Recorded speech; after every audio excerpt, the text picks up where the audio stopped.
as at the moment? Yeah, in Wolverhampton. Okay. Okay, so I don't know exactly geographically where that is. All I know is that Robert Plant was from here, I'm pretty sure. Yeah. So tell us a little bit about what it's like there. Like, how are you guys finding it being over in Europe for the tour?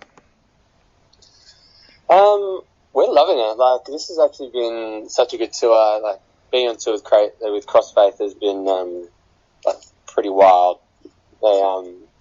They're a great bunch of dudes and always put on an awesome show. And the last time we came to Europe a couple of years ago, we came to North Lane, and that was a really, really great tour. I think we walked away from that thinking, oh, that'd be pretty hard to top. And I feel like this tour has definitely met, if not exceeded, those expectations and sort of how well that tour went. So the show's been really, really great. The reception's been awesome. I mean, we're playing to a lot of people that have never heard of us before, which is, in our eyes, really, really great because we're getting that exposure that is coming at a really perfect time with the album coming out real soon. Having a lot more people from here in Europe on our radar is a really, really positive thing. So, no, we're having the best time and we could be happier. What's that like for a band when you're playing in front of an audience that don't really know your music? Because, of course, when you play here in Australia, people know your music, they sing along. What's it like getting up in front of a group of people that don't really know your music? We've got Twiggy here, by the way, as well. Yeah, how's it going? Hey, mate, how you going? Yeah, I'm pretty good. Just got up and made Dale and I a coffee each. Yeah, so the shows, believe it or not, have had, every show so far has had a solid amount of OG fans. So it's been pretty, because the boys obviously have been here in the past before I joined the band. Yeah. A couple of times. So, yeah, there's been a good amount of OG fans at each show. Playing to the new fans has been sick because Dale and I make an effort to go to merch after every show and, meet and greet some people who might want to come up and buy something or just say good day or whatever. So it's been, super refreshing seeing a lot of the Crossfaith fans get behind our music as well. And, we've been putting some time aside every night to go and meet everyone we can. And I think, I think everyone definitely takes that as like a special treat. Yeah. So it's been fucking sick. Yeah. So I guess this is a question for both of you, but how do you feel now that the new album is about to come out? Because you guys got such great feedback and such great praise for the first album. Do you feel a little bit nervous now that the second album's coming out? I wouldn't say that, there's any nerves sort of running through the camp. I think we discarded any of those feelings of doubt quite some time ago during the process of writing the album. Obviously, we knew that we had a challenge on our hands, given the success of the Rhapsody tapes and having gone through the lineup change and all these things. But once we'd come to terms with the fact that these changes were somewhat inevitable and that an evolution was going to happen whether we liked it or not, we sort of just embraced it and kind of took it in our stride and just thought, okay, like, let's see what magic we can create from this situation. I think we really were able to accomplish that with this album. I think we're sitting here right now probably in disbelief that the moment is actually finally here. It felt for so long that it may never come, and that was probably the part that hurt the most, was just that the time that it was taking when we knew that we had some really cool stuff on our hands that we wanted to release into the world, but we just had to be patient and play the waiting game. So if anything, it's kind of not so much the nerves, more so relief, definitely excitement. Like, we're pumped. We really believe in this record and know that it's our best like sort of collection of work to date. So we have nothing but confidence in it and know that it's going to blow people's minds and yeah, we just March 13 couldn't come any closer. Yeah. Yeah, the album's been completed for a while. I've just been sitting around bored as fuck, anticipating the tax for it to actually come out. So it definitely is a lot of weight off all our shoulders. Yeah. Yeah. Twiggy, what was it like for you coming into the band and going straight into working on an album? How did that feel for you? It was pretty natural because me and the boys were all mates beforehand. So yeah, it was me and Sam had played around with a few hooks and riffs here and there, and we'd jam every now and then just as mates. So Sam being the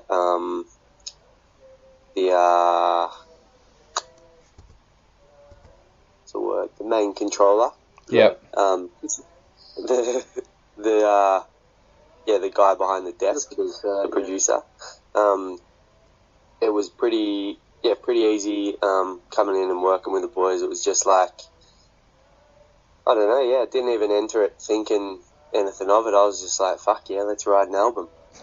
So it literally wasn't anything more than that really for me. It was just, I knew what we had to do, and I knew,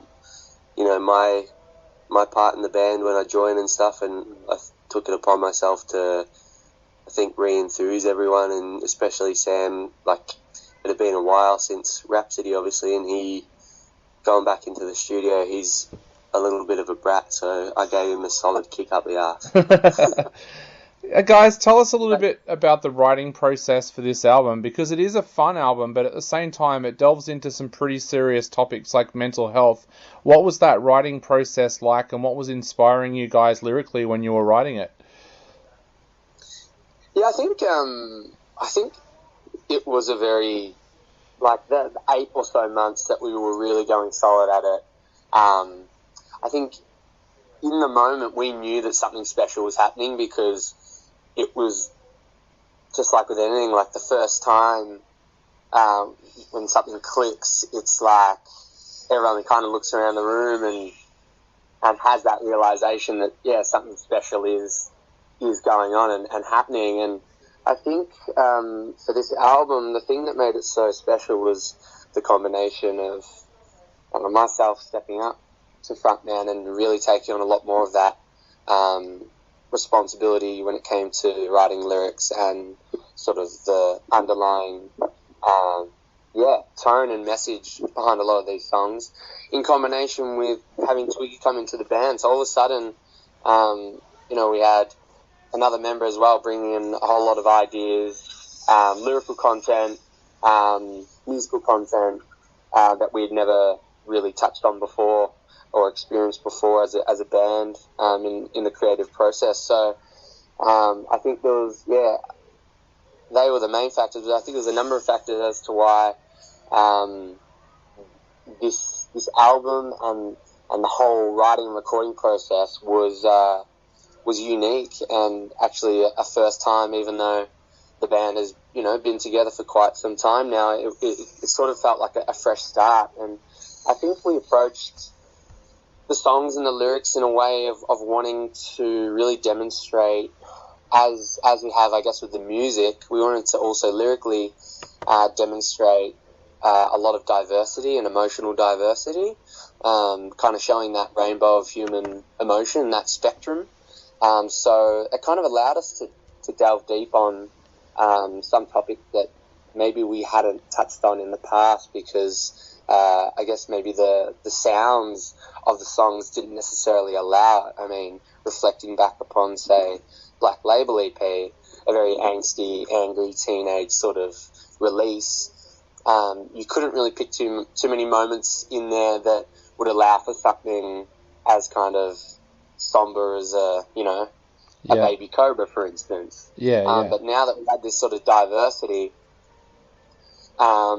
it kind of opened our eyes to be like, okay, now that the sound has really evolved and expanded into all these different areas, it also allowed us to kind of speak about those different areas in our own lives and the memories that we had and the way we feel about certain things. So, I would say that's probably, I think the album overall is a good reminder to feel. Yep. It's like a I think it'll open a lot of people up, and maybe, you know, one or two here or there might take a little bit of time to open up to it and stuff, but that's exactly the reason we did it, you know. It's just something for people to come around to. Yeah. I think it was very cathartic as well for all of us in ways, you know, like even though not everyone would be writing the lyrics as such, I think even musically there's a lot of moments on the album that are very emotive, and that even like through Sam's writing and Matt's like, you know, and guitar and everything, I think everyone was really expressing themselves to the fullest potential with this album, and that's always when you're going to get the best result. And I think we've managed to sort of harness that and really channel that into the music. So hopefully it translates. Yeah, definitely. And also, it's an interesting title, Flip Phone Fantasy. We all had the old flip phones. Tell us a little bit about where that title came from and what it means to you guys. So we were actually doing a blocky down in Melton, where Sam's studio is. Yep. And I just said, why don't we call the album Flip Phone Fantasy? And the boys said, yeah, let's do it.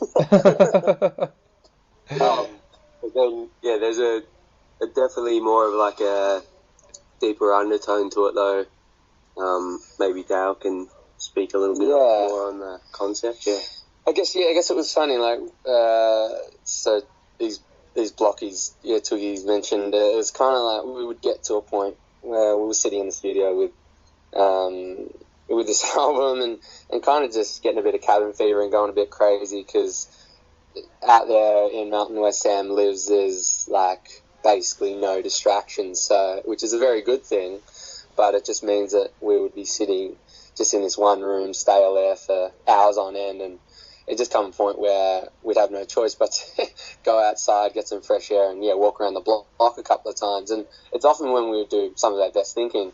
And there was just one particular night where this title idea came up, and I think it rung true for many reasons. And the first reason for me, I think, was just the fact that it was a catchy, roll off the tongue type of title, and we knew we definitely wanted that. We wanted it to be something that was cheeky and really represented that fun sort of don't take yourself too seriously vibe that we try and embrace.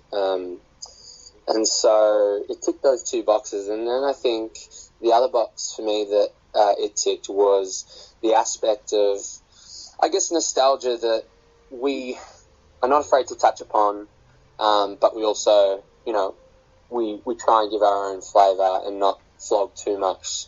I think it really, it encompassed what I definitely, like, when we were discussing, even before any of the music was written, and we were sort of thinking about what was sort of the concept going to be behind the next album. And for some reason, at the time, I sort of landed on the idea of this concept of retrofuturism.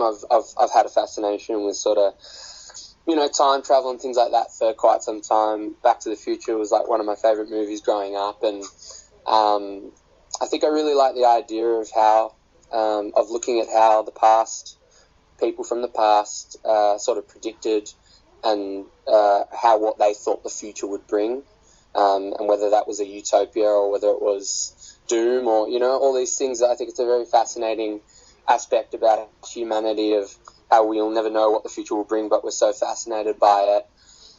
So in a way, I guess we wanted to sort of represent that in music by sort of going back and touching on elements, and even down to lyrics, everything, like touching on influences from the 70s, 80s, 90s, all these moments in the past, and looking at how maybe those moments in time sort of predicted the future, and even where we are currently right now, and almost like an ironic reflection upon, how does now compare to what people thought it would be? Is it better or worse, or is it, do you kind of not know? So in a way, that flip phone fantasy concept is like, okay, yeah, like people at the time had a got a flip phone, what was their fantasy of like right now? What did they think now was going to be?